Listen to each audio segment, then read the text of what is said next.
Okay, let's welcome to the stage Bryce, Logan, NoamA, and Juan.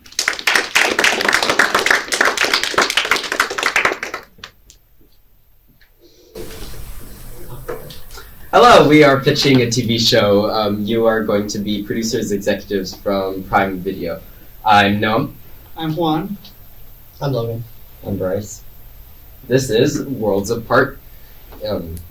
After a failed attempt at terraforming an exoplanet named C328 for a new home for humanity, it all goes wrong, so the evacuation crashes a pair of twins on separate neighbor planets.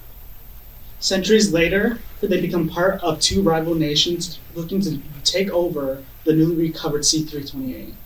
Reuniting on a battlefield after 300 years, they're forced to pit their personal loyalties against political ones. They're facing their internal moral conflicts that parallel the interplanetary wars. Will they choose to strive for peace, or will they choose the destruction of both planets? So, our world is set in an extrasolar system. At this point, humans have developed the technology for interstellar travel successfully. However, at this point, Earth is destroyed, so they must evacuate. And what they found is a very promising extrasolar system. It has a nice wide habitable zone, and in its center is a very enticing candidate planet. So, Project Canary is a group of researchers and scientists and astronauts.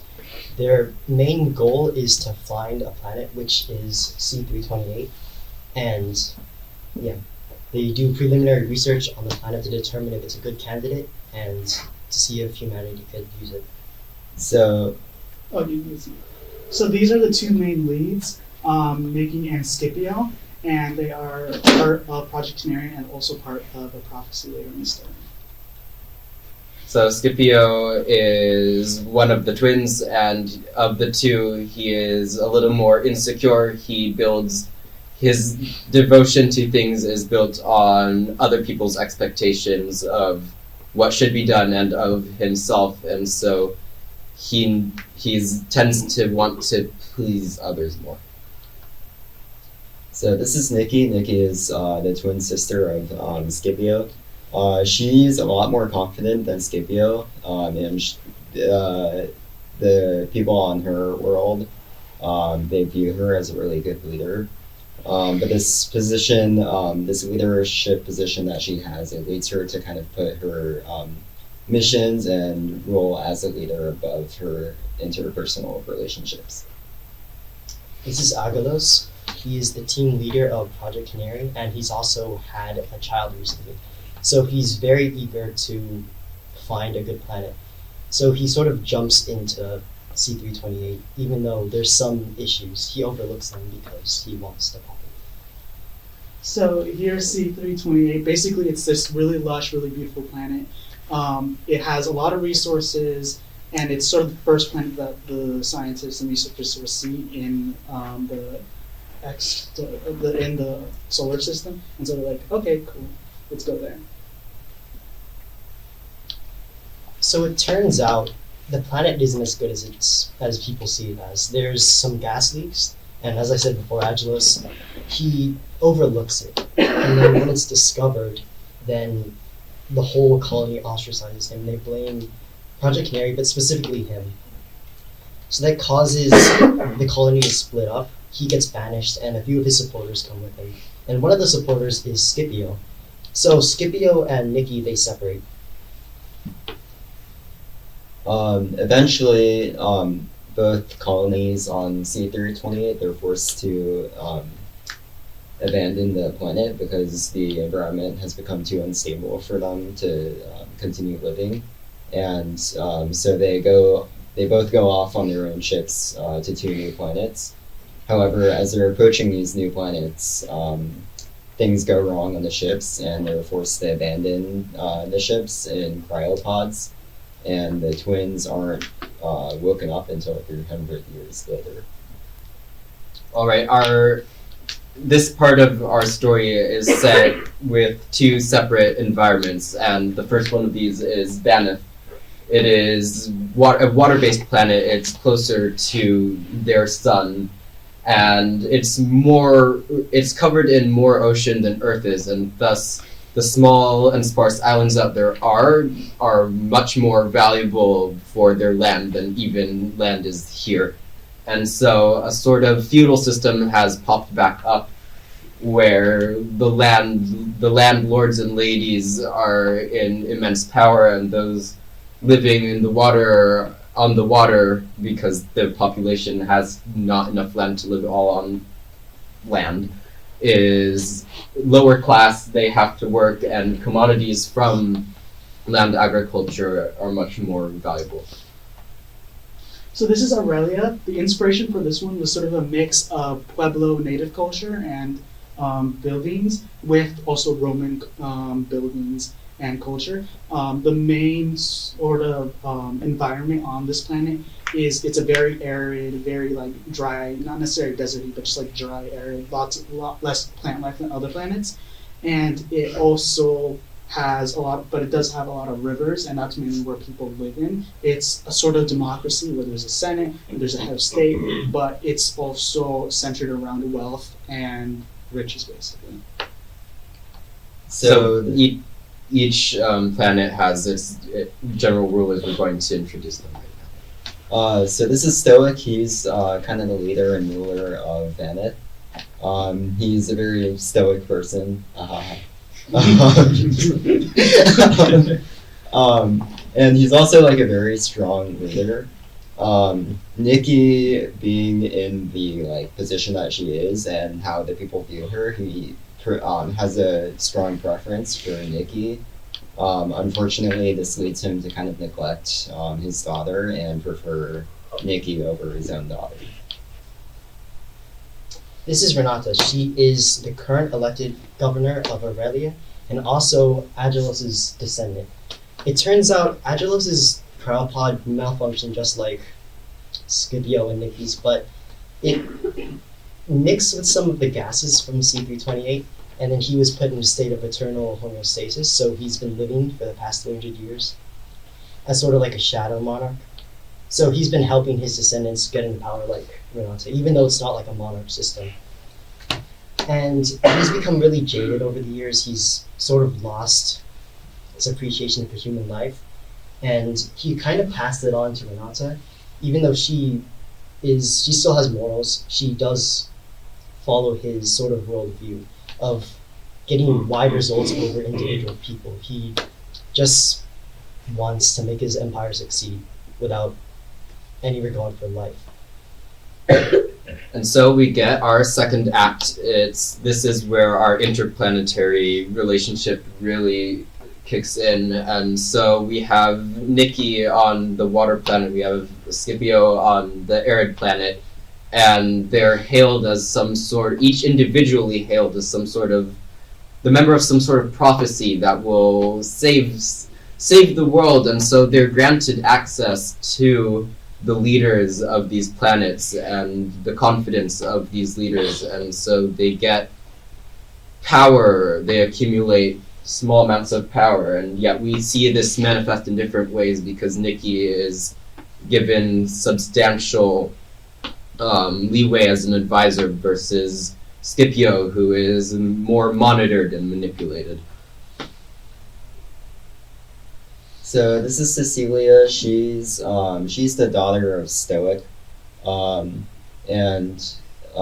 being the daughter of Stoic, she has a lot of insecurities because she's aware that Stoic has kind of been neglecting her and has a preference for Nikki, and this leads to a lot of like internal rage that she has towards Stoic and Nikki. This is Gennaro. He is an agent of the Aurelian government who takes direct orders from Renata. He's also 17, so he's pretty young and naive. And he's a lot like Scipio in his disposition.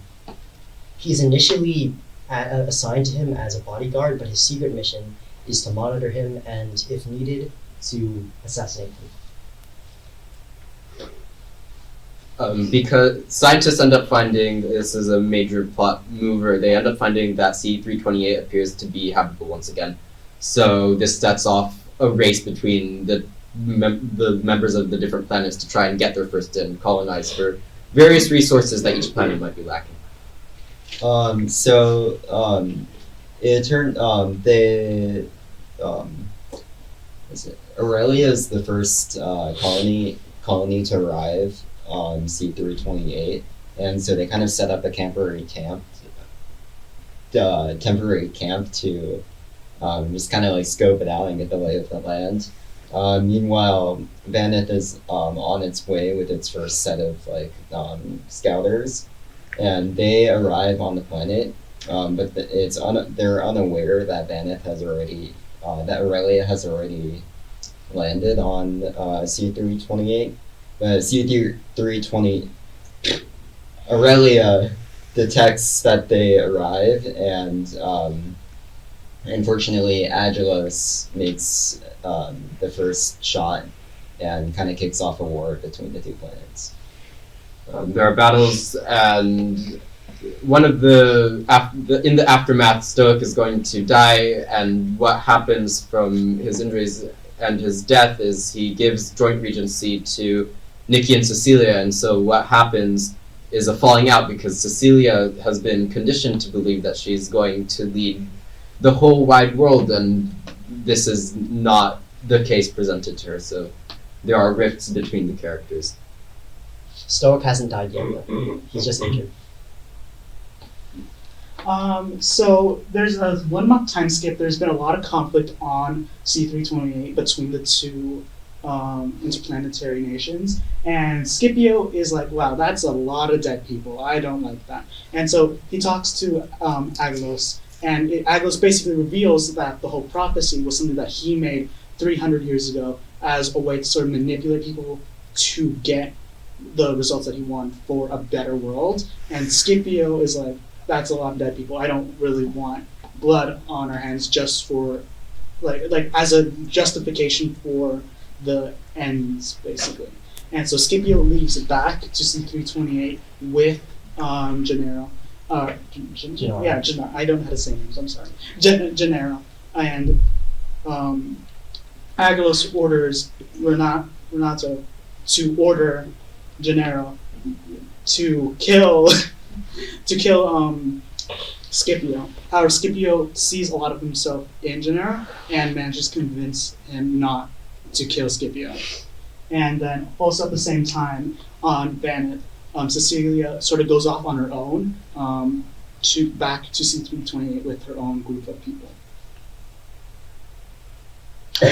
So after the failed assassination attempt on Scipio, he locates Nikki, and then they unite. They decide they're going to end this conflict peacefully. So they decide they should make a peace treaty. And on Aurelia, Renata's kind of feeling a bit of guilt about sending all these people to their death. She doesn't share her ancestors kind of deal. So she talks to Agos about doing this treaty, and he pretends to agree with her. So they have this negotiation, and then as an olive branch, Nikki sends the news of the upcoming negotiation to Cecilia. And then it's at this point that Stoic dies, and Cecilia's like, oh, damn. So then she promises she's going to destroy Aurelia, she's going to kill Renata, she's going to kill everyone to avenge her father, even though he didn't love her. So it's all just mounting up and up. And that's where we'll leave this. There's, of course, more action that could happen because they're going to negotiate, but it's still all up in the air. Nothing at this point has been cemented, and so will the treaty be successful? Maybe if we produce the show. Generally, for me, it was very interesting looking at this project to try and blend a lot of different elements of stuff that we see around us. I like trying to imagine how different people would interact when they're all grasping for power in different ways, and how that might play into politics in different systems. Yeah. I liked helping a lot with the world building. I thought that the interplanetary sort of setting was really interesting, and just being able to have different planets with different settings, different wildlife, different sort of things. We didn't get too far into that sort of thing, but that's something that I felt really strongly about and I really liked helping with. And I just thought that that sort of setting, this sort of grand setting, is a really interesting story. I wanted to write like a war story. I kind of like took inspiration from like Dune and Star Wars, and I wanted to talk about like the impact of like war and like all the deaths for a cause that would not be like the best thing ever. Yeah, so coming out of this, I really enjoyed like developing some of the characters. Like I think I forget who it was, but one thing that I found really fun was developing like the dynamic between the twins. Initially we thought, oh, what if we had a Romeo and Juliet dynamic? But then it kind of developed into siblings. We also we kind of took a lot of inspiration from How to Train Your Dragon and developing Stoic and Nikki and Cecilia, which I thought was kind of cool as well. So. And we will open up to questions. We'll just have a time for just a couple minutes of questions, just because we're a little bit close on. One question I had is, for your characters, I was wondering, because obviously not, everyone can go to, these new planets. I was wondering, is there, qualifications or certain things that, these characters have to get chosen to sort of go on this mission, or was it just kind of random, or just kind of how are they selected? For the Project Canary or the Project Canary, yes. Oh, they're just engineers, scientists. Okay, so Nikki and Scipio. You were the group that used the dictionary of symbols the most, I think. Yeah. You always had stacks of the dictionary on your desks every day. So, what is the most powerful symbol that you developed that was inspired by that?